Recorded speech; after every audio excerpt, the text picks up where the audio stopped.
what it takes to put a story together. I'll show some of my, some of my experiences in writing, some of the things that helped me. Writing is like everything else, just like artwork. Everybody has their own way of doing it. Everybody has their own process to get them from point A to point B.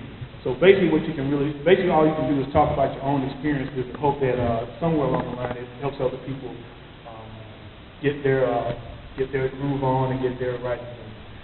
The first thing I want to talk about is the story. I took a number of different classes on writing before I really started writing, and the most important thing about writing in general is getting the story down. All of us have ideas in our head, stories that we want to write, and we say, oh man, this is a great story, I need to get this on. But the main thing is to get it down somewhere. In my day, that meant writing in the journal. These days, you got iPads and you got iPhones and everything else. You can just go to your notepad and just start typing wherever you are. But the most important thing is to get it down, to get that story down. When you're writing your story down, that's all you want to be concerned with is telling that story. You don't want to worry about whether your characters develop well or whether the plot is right. You just want to get that story down, because that's only the first part of it. If you talk to a lot of writers, they'll tell you that the real writing is in the rewriting. It's almost like when you're, since I'm a sword and soul guy, it's almost like making a sword. You come out with the general idea of the weapon, and then once you make it, you have to fine tune it. You have to work on it, and hammer it, and get the edge right to make it a proper weapon. It's the same thing with a story. The initial thing is to just get it down and get it on paper. Now, I kind of regressed on that second topic. I said, take a class. A lot of us feel like we're natural writers, and some of us are. I used to be a martial artist back in the day, and I was a big fan of Bruce Lee, kind of aging myself. But he wrote a book called The Tao of Jeet Kune Do, with the Tao of Jeet Kune Do. And in the Tao of Jeet Kune Do, he always references the natural athlete. He talks about, you have to practice this, you have to practice that. But the natural athlete, and in his words, the natural athlete was the person that was just endowed with these physical abilities, that was just good at everything they did. They didn't have to practice anything like that. They were just good at it.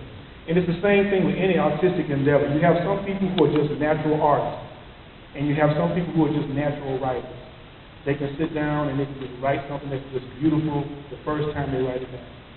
And that's a small minority of us. The rest of us have to work it. We all start at different levels, and how much work we have to do depends on the level that we start at. Taking a class, to me, is almost essential, because what it does, it teaches you the process. It gives you the language of writing. And where it will help you is when you get stuck in certain places and you're trying to figure out why this story doesn't click or why this plot isn't flowing. You've got to have the terminology to go back and look at what's going on. And it gives you kind of a blueprint of how to put a story together. Because to be honest, when we write a story ourselves, it's fine for us. As soon as I write that last word, the story is good for me.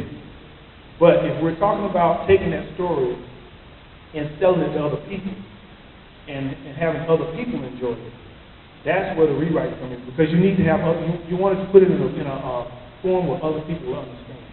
And taking a class will do it. My first class was actually a Writer's Digest correspondence class, where they basically hooked you up with a published novelist, and that published novelist kind of took you by the hand, took you through the different aspects of developing a story. And then at the end of the process, you had to actually submit a story to a contest that they had. And it was a short story contest, and then they picked winners and stuff, and you went through that process. I went through it, I got honorable mention. So that was cool with me. I said, well, I can write halfway decent. Later on, I took another class at Emory University, which was a writing class as well. And after I took that class, I pretty much felt like, okay, I think I kind of got this storytelling thing down a little bit. Now I just need to start writing, start just developing.